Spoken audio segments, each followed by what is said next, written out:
Hey guys, good news. The globalists are coming for your food supply. All you people eating meat are responsible for climate transgressions, to be specific, that are dooming the planet. They are coming with regulations to steer things away from the cliff and save humanity.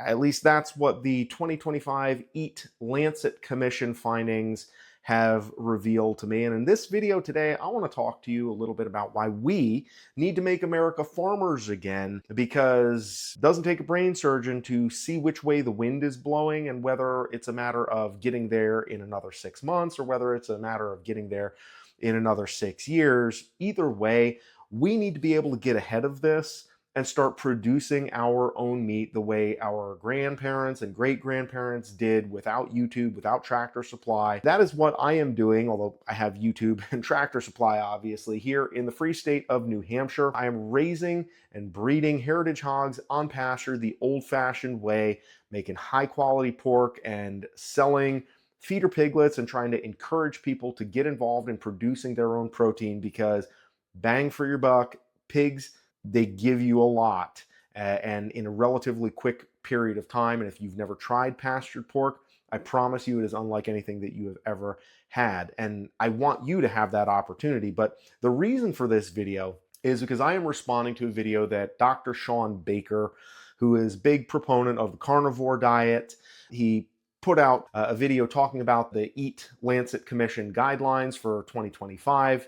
Okay, so what is this diet that they propose? Certainly, they say it's a plant-based diet, but I think upon reading the details of what they're recommending, I don't even think the staunchest vegan would be down for this. But when it comes to an egg or eggs, you get 20 calories worth of eggs a day. So, you know, a whole egg has about 60 calories. So you can have 1/3 of an egg a day. Gosh, don't splurge on that. And then when it comes to meat, particularly red meat, such as pork, beef, or lamb, you get a total of 15 grams of meat from those three groups. So that's like less than half an ounce. I mean, it's about half an ounce of meat that you can get in those groups. You know, fish, you get a little bit less than that even. I consulted ChatGPT, full disclosure, just to kind of summarize some of the things that are contained in the 25 EAT Lancet Commission, their key findings.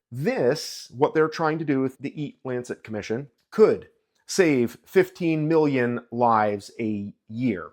Now, I want to point out that language matters. In a former life, I was a linguist of sorts. I was an English major, English and philosophy major, before I went into medicine. And then before I got into farming, I did all of that stuff as well. So I have some background, and I pay attention to the way language is used. And when you're using big numbers that are really hard to quantify and verify, and it could have some benefit, that is really, really slippery. Okay, and I'm trying to be as generous as I can be here by saying that, you know, I'm not calling these people all of the horrible things that might be associated with islands and people who go to various islands in the Caribbean to do unmentionable things with children. I'm not like hurling accusations, right? I'm trying to be pretty straight across here, but just looking at the language that they're using, it could save 15 million. Who's going to keep track of that? How are you going to know if the fact that you got priced out of eating beef because it's better for the climate for you to just eat beans and legumes and seed oils, you know, that's actually saving lives? How are you going to know that? 15 million is a really big number. It seems very slippery. I don't like that. Number two, food systems are the biggest problem with regulating the climate.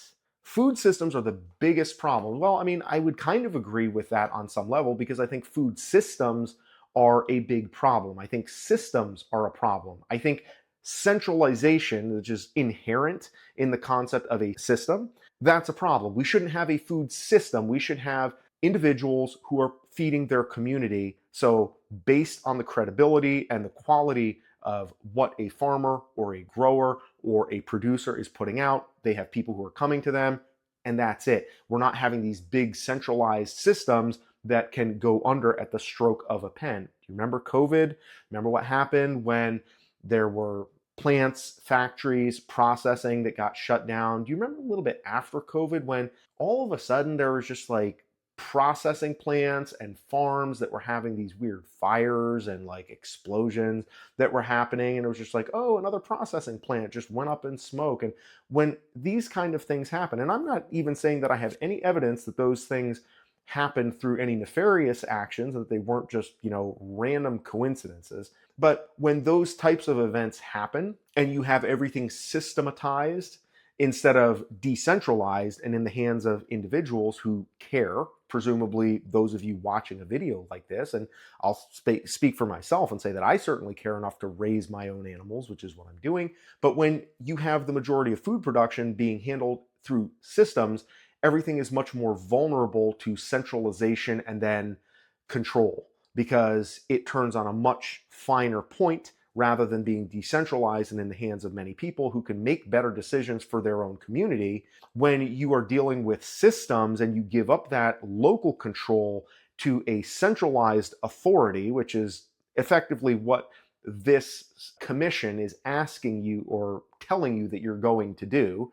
And they've been doing this like since before COVID. I'm not like way in the weeds on all this stuff. If you guys have more awareness or understanding of some of this stuff than maybe what I'm bringing to the table, drop it down into the comments, because I know that this stuff did not start in 2025. It didn't even start during COVID. This goal of globalization and systematization of the food supply is an ongoing thing that sounds good, but then when you actually kind of start flipping over some of the rocks, it's kind of ugly, and it leads to a mechanism of control for people. Because at the end of the day, even if you're somewhat freedom-minded, I assume that most people who are watching content from somebody who is a farmer probably tend to be people who are a little more rural, a little more conservative, a little more libertarian even, a little more independent. The type of people who would be a thorn in the flesh of dictatorial, tyrannical, government overreachy chuds who want to control everything that you do. But what happens is when you have a pain point and you're able to target somebody and you say, oh, you know what, like you want to be a pain and you want to pursue your freedom and your own liberty and you don't want to give that up, well, guess what? Now you can't feed your family. Then all of a sudden everybody says, you know what about that? Okay, fine, I'll comply. I'll do what I'm being asked to do, because at the end of the day, they got you, they got you by the short and curlies, and they know that. Make no mistake, what Lancet is doing in this situation and what all of their funders are doing as we continue to go through the key guidelines here of what they're proposing and what they're moving on, it is control mechanism at a fundamental human level where they, from wherever they are in the world, they get to control what you eat. That's a lot of control for people who are very disconnected and far away. That's not good. And they are counting on the laziness and the inertia of difficulty to get started with doing anything that's going to keep people from actually doing anything about it, which is why my whole goal with this channel is to make America farmers again. Please subscribe if you haven't already, because that's what we're doing, shining a light on this stuff and encouraging more people to start doing what we're doing, raising our own animals and helping other people raise their own animals. Moving right along, changes could cut emissions by 50%. And they're saying that the emissions, the carbon emissions that farming and food supply system is responsible is like 30% of the total. And so all of their draconian regulations would potentially cut 30% of these climate emissions by 50%. And so the existing 30% would be cut down to 15%. That doesn't seem like the juice is worth the squeeze, in my opinion. Fewer than 1% of the population is currently living within the standards that they are pushing for. So that should tell you that pretty much everybody is going to need to change their lifestyle pretty dramatically in order to comply with what they're pushing. And they saved the best for last. This is really the one that I want to drill down on. And that is that the wealthiest 30% of the world's population are driving 70% of the food-related climate transgressions. Transgression, that is their word. And I want to draw special attention to this because, again, I'm paying attention to the words that are being used, not just for the general idea. This is a religious terminology of transgressions, where we need to rectify the transgressions made by the 30% of the most prosperous people in the world. Spoiler alert, when they're talking about the top 30% of earners and financially viable folks in the world, that means North America and most of Europe. That's what they're talking about. Because at the end of the day, the standard of living in the US, most of Canada, as far as I know, and in Europe is kind of that top 30% globally. And then what they're saying is that, well, we are committing transgressions and we are going to have to atone for that. This is all very religious language that should be concerning if you're paying attention. Now, you may think that, all of these non-governmental organizations, these NGOs, are really benevolent and that they're caring and that what they're doing is based on trying to do good for humanity. Well, let's look at who is funding the EAT Lancet Commission. And there's more funders, but these are a couple of the big ones that I want to point out because two of them are pharmaceuticals. And I work with pharmaceuticals, but I can tell you that, again, you don't have to be like an ethicist or somebody who's really clued into morality and kind of looking at who's doing good in the world and who maybe is a little bit questionable.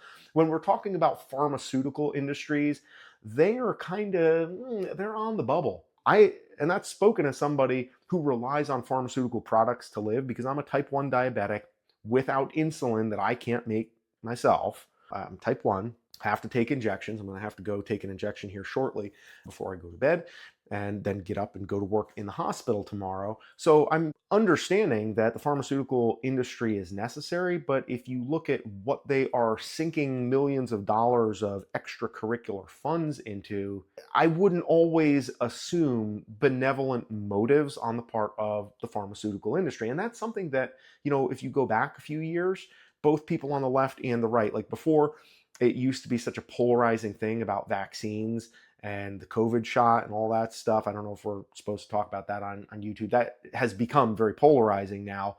But before that, like in the mid 20 teens, everybody could kind of agree that like, oh yeah, big pharma is kind of scary, whether you're a big business person and you're in favor of capitalism or whether you're like far left and you're like down with capitalism. Everybody can kind of agree that the pharmaceutical industry and the defense industry, those two are kind of scary and we need to keep them on a pretty short leash. So they are directly two companies, GlaxoSmithKline and Novo Nordisk.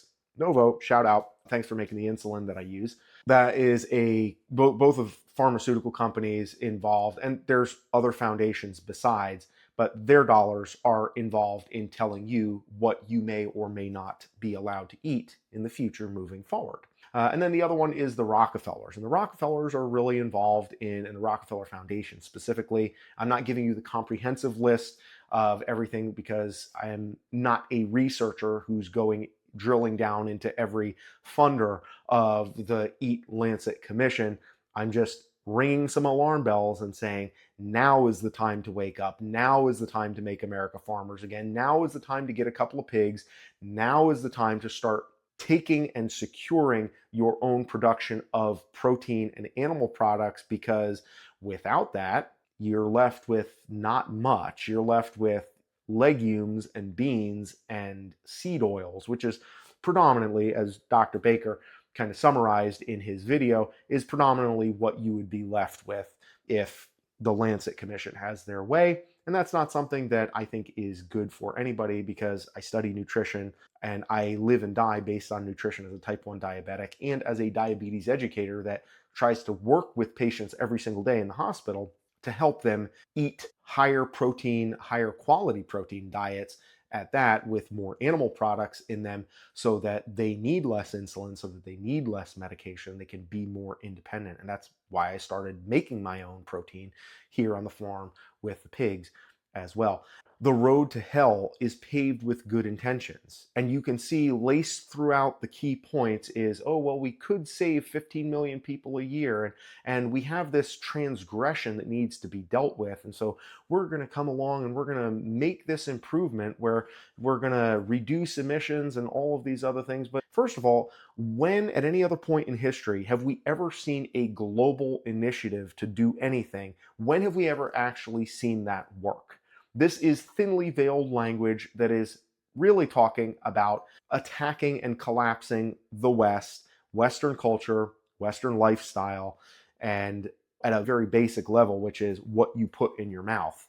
Somebody else, 1,000 miles away, being able to say, hey, you know what? We've come up with these guidelines, and as a result, you're only allowed to have one egg every third day.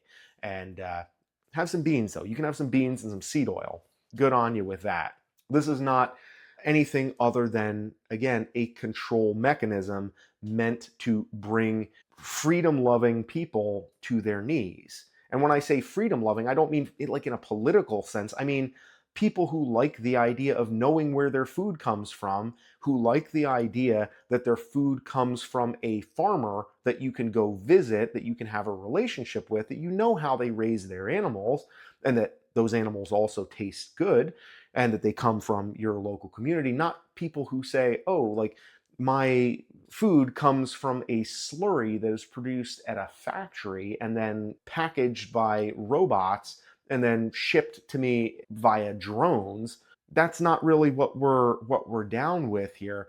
If you love freedom and you want to have some autonomy over what you're putting in your mouth and what is going on, now is the time to get ahead of this. Now is the time to start talking about this and to start making us think about this and to start driving market forces. Because when I'm in the barn, I spend a lot of time listening to podcasts. I listen to YouTube. A lot of it is people that are talking about what's going on in the world. As a farmer, I don't spend all of my time thinking about the consistency of pig semen and like how big my litters are going to be and breeding techniques and castrating techniques.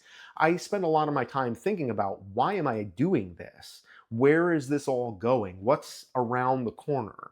I think about the things that got me into farming in the first place, and having control over my own food to be able to feed my family first and to feed my community and my customers, that is very, very important to me. And that way of life is under attack. You don't have to be a very highly skilled researcher to look out and see the groups in power that are trying to always put blame in the lap of the farmers and the wealthier populations. When the Lancet is talking about the top 30% of wealth holders in the world committing 70% of the transgressions, and they use that word transgression. That's not my word, that's their word. They're not talking about the people that are making $30,000 a year more than you and I. They're talking about like normal, middle of the road, middle income people in the United States. We are the top 30% globally, and that's what they're coming after. They're not okay with leaving a higher earning group of people unmolested. They want to come after us and make sure that they're interfering at every possible opportunity. And that is something that, what do you do? It feels very disempowering, scary, because there's a lot of dollars trained from way far away on us trying to squeeze us out and make us give up. So what do? I think the simplest thing to do is to become a very quiet, peaceful, and effective problem to those that want to control us. And that is to disconnect from the systems, because the systems are the problem. The systems of providing food are broken. Now, that doesn't mean that you can never go to McDonald's and have a hamburger, but the more we can produce and grow for ourselves and barter and exchange and sell and have that capacity without being reliant on McDonald's. Like, I enjoy going to McDonald's, as appalling as that food is from a nutritional standpoint. If I couldn't go to McDonald's, I could still eat my own meat my own freezer with a little extra effort, and we'd still survive. And that's kind of the point that I'm aiming at, and that I am encouraging you guys to start thinking very realistically about, because by the time it gets to the point where the meat section at the supermarket is being disassembled and wheeled out and being replaced with beans and seed oils, it's too late to start saying, oh, hey, maybe I can get into farming and maybe I better do something about this now. Now's the time to do it. And there's no downside because, hey, maybe the globalists say, hey, you know what, we're just kidding. We just are just giving some of our suggestions and opinions. You don't have to actually do that. Then, okay, great. Thanks for keeping us on our toes. And now what? You've gone through the trouble of producing some really high quality, delicious, nutritious, ethical food that you get to share with your family and your community. And maybe if you want to get out and sell out your herd and kind of liquidate everything and let it go and go back to buying everything at the grocery store, totally cool. You can do that. But I'd rather have it and not need it than need it and not have it. And food is really, really important. And I might ruffle some feathers here. I'm going to close by saying this because I don't mind ruffling feathers. I like the Second Amendment. I love having the right to protect myself and to carry firearms. I have a couple, not many. I'm not like a gun guy, but I have a couple because shooting rats and harvesting animals, like, it's a thing. And in New Hampshire, like, there's no gun laws to speak of. But you see people who are willing to go to the mat over the Second Amendment because they want to have the right to carry a gun that they may need once or twice, and that would be a lot for most people statistically, in their lifetime. And yet they are completely willing to just say, oh yeah, look at what those chuds are doing over in Norway. It's never going to come here. We got Trump elected. We're going to be able to eat whatever we want, however we want. Yeah, the price of beef is going up, but big deal. When food is something that we rely on and interact with every single day. And that's what is in their crosshairs, no pun intended, much more so than the guns. And everybody goes up in arms if you talk about taking guns away, but taking food away, it's like, oh, that'll never happen. And yet it's been happening, and it's been happening and been happening and been happening. And the fact that COVID didn't completely close everything down made a big impact. And a lot of those mom and pop stores and a lot of those businesses, it's a process. It's not like they just come in one day and say, okay, nobody's able to eat any more beef, but they say, hey, we're just going to cut the market down a little bit at a time, a little bit at a time. It's death by 1,000 paper cuts, and before you know it, it gets weaker and weaker and weaker, and ultimately a more centralized food system is subject to whoever is controlling, whoever is that central authority, and it ain't you and me. So it's time for us to make America farmers again. I say start with pigs, start with beef if you want, I don't care, but I would recommend starting with pigs because pound for pound, you get a lot more yield, and they're pretty easy to work with and very hardy. I'm Stephen Reichert. This is Rowan Ridge Farm. Subscribe to this channel if you haven't already, because I'm going to have a lot more videos talking about this kind of stuff, as well as the nuts and bolts of my farming journey that I want to share with you to help what you're doing.